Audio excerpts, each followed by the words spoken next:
Welcome back to my channel. It's JusMeLah, and in today's video, I'm going to be talking to you about the truth about hair grease.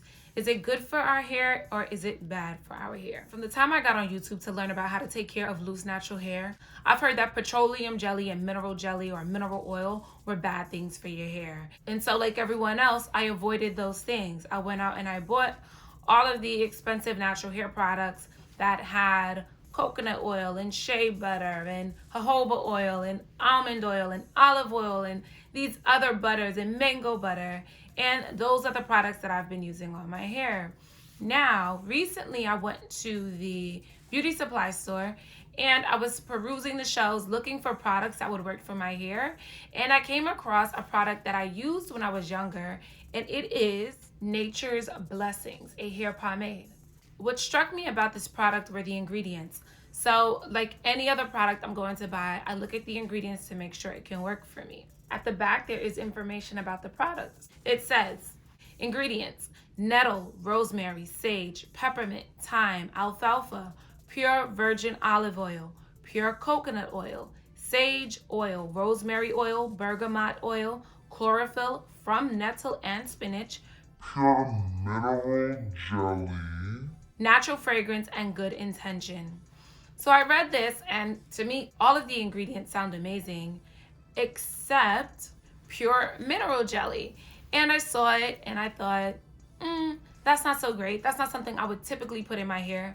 But everything else sounds so amazing that I'm willing to ignore that or just work with it. On top of that, the cost of this product in comparison to all of the other natural hair products in that beauty supply store was drastic. So we're talking about products that cost $15, that cost $20, $12, $14. This product costs $3.49. $3.49. So I picked it up. I grabbed it. I mean, why not? So that's what I want to talk about. Is this actually bad for your hair? What is the deal with mineral jelly, petroleum jelly? Can you use it in your natural hair, or should you stay away from it? Now, I already know the answer to that question. When I started out on this hair journey and I got onto YouTube and I started learning about how to take care of loose natural hair, I also came across The Science of Black Hair, a textbook written by a Black scientist, by a Black woman. So I purchased that textbook. I purchased it as an ebook and I would read it. And I basically read the entire textbook and I learned a lot about natural hair. I highly recommend anyone pick it up and read it because it helps you be an informed consumer and someone who is knowledgeable about how hair works and what products to use in your hair to make your hair do what you want it to do. Now, they spoke about mineral jelly, petroleum jelly. They spoke about those things in the textbook. And basically what they said is that petroleum jelly is a sealant. Mineral oil, all of that is a sealant, which means it locks moisture in, which sounds amazing because as someone who wants healthy hair, you know that your hair has to be moisturized. And so a product that is going to lock moisture in, that is going to seal moisture in, sounds like something that should be your best friend. And for some people it is, and for some people it works for them. The downside of petroleum jelly and mineral oil and mineral jelly, all of those things, is that while they keep moisture in, it also keeps moisture out. And that really is at the root of the discussion around hair grease being bad for your hair. So what does that mean? That means if your hair is not moisturized and you put petroleum jelly, mineral oil, hair grease on your hair will remain dry, it will stay dry, and it will break and be brittle. If your hair was moisturized thoroughly before you put that hair grease on your hair to act as a sealant to keep that moisture in, your hair will be fine. Your hair will be moisturized, it will flow, it won't break, it will thrive. And that is the simple fact. That's it. Everyone's spending tons and tons of money on natural hair products that don't include mineral oil and petroleum jelly. That's all it's about. If you want to use hair grease on your hair or any product that has mineral jelly or petroleum jelly in your hair, be sure to moisturize your hair extremely well beforehand. If your hair hasn't been moisturized or deep conditioned in a long time, if your hair is dry, don't put hair grease on your hair. It's not going to help your hair become moisturized. It will just keep moisture out of your hair. Now, you've already put the petroleum jelly on your hair, but it's time for you to cleanse your hair, wash your hair. What should you do? You make sure that you use a shampoo that is going to be able to thoroughly remove that hair grease off of your hair. It's thick, it's heavy, and a regular cleanser, a regular shampoo is not going to do the trick. You need to use a clarifying shampoo or there are two kinds of shampoo, a clarifying shampoo or a chelating. Chelating? Let me look it up. I think it's a chelating shampoo.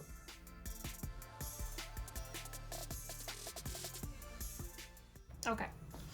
The two types of shampoos that you want to use are either clarifying shampoos or a chelating shampoo.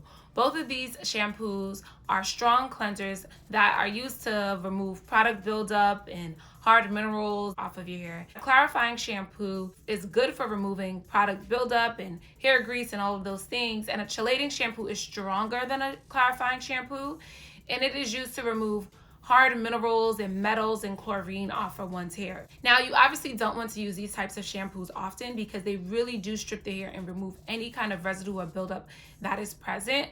But it is something that you want to consider and something that you want to build into your routine if you are a hair grease user. This is how you can offset the issue of this hair grease, preventing moisture from getting into your strands.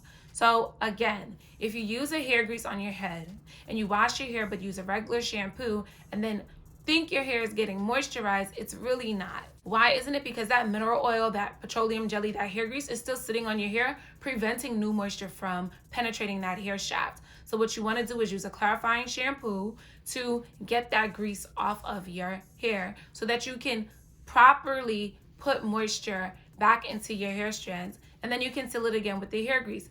But again, using that kind of clarifying shampoo on a regular basis will deplete your hair of its oils and make it really dry and brittle. So that's why hair grease gets such a bad rap, because you have to be mindful about how you use it. But that's all. I feel like this video is super short. It's straight to the point. The truth about hair grease is it can be good or it can be bad for your hair. It depends on how you use it. It depends on your routine. I hope this video was helpful. The truth about hair grease is, now that you have this information, will you consider using hair grease? Do you use hair grease? What is your experience with it? My personal experience is, personally, I like the way shea butter moisturizes my hair, but I'm not mad at this either. I want to smell it. I hope I don't have any hair strands in here. Yeah, I do. I have one. How do people keep their hair jars so clean? But anyway, thank you for watching this video. I hope it was helpful. Like, comment, subscribe, share this video with someone else. Let's start a discussion down below. Should we use hair grease? Should we not? Should we go back to it? What are your thoughts? Are you overpaying $15 for a curling cream? Or, well, a curling cream is different. It's meant to curl your hair. Let me know in the comment section down below. Also, it's similar to, what is that thing called? That humectant that people love. Glycerin. It's similar to glycerin. I think of hair grease the way I think of glycerin. I am careful about using both of those. Glycerin can have a similar effect to hair grease. I learned this also in this book, The Science of Black Hair. Glycerin is a humectant, meaning it attracts moisture. So people use it on their skin and in their hair because they want to attract moisture to their skin and to their hair. Where is this moisture coming from? It's coming from the environment around you. So what happens when you live in a dry environment, or it's just dry that day or during that season, but you're still applying glycerin to your hair and skin? The environment will pull the moisture out of your hair, right? Because you have glycerin on it. And so the area that is dry is going to attract the moisture. So if your hair is more moisturized than the environment will pull that moisture out of your hair. But if the environment is more moisturized than your hair, or has more moisture in it than your hair does, the humectant, that glycerin, will pull that moisture into your hair. So it's pros and cons to everything. You just really have to weigh your options and do what's best for you in your lifestyle and your environment. There is no one best thing to do for anyone's hair. It really depends on your lifestyle. Happy hunting for your hair grease. Let me know what hair grease you use. I use this. I would say this is a more mild hair grease. Petroleum jelly is the second to last ingredient in this bottle. After after pure mineral jelly, it's a natural fragrance and then good intention. So before that, it's nettle, rosemary, sage, all of these wonderful things. So this to me was my best bet. If you come across this in your beauty supply store or if you already use it, comment down below, let me know, and I'll talk to y'all later. And if you like videos like this, let me know because I'll do more of them. I read that whole textbook, okay? So I could talk about a lot of things. Or you can read it yourself and be equally informed. It's JusMeLah. Like, comment, subscribe. Thank you for watching. Until next time.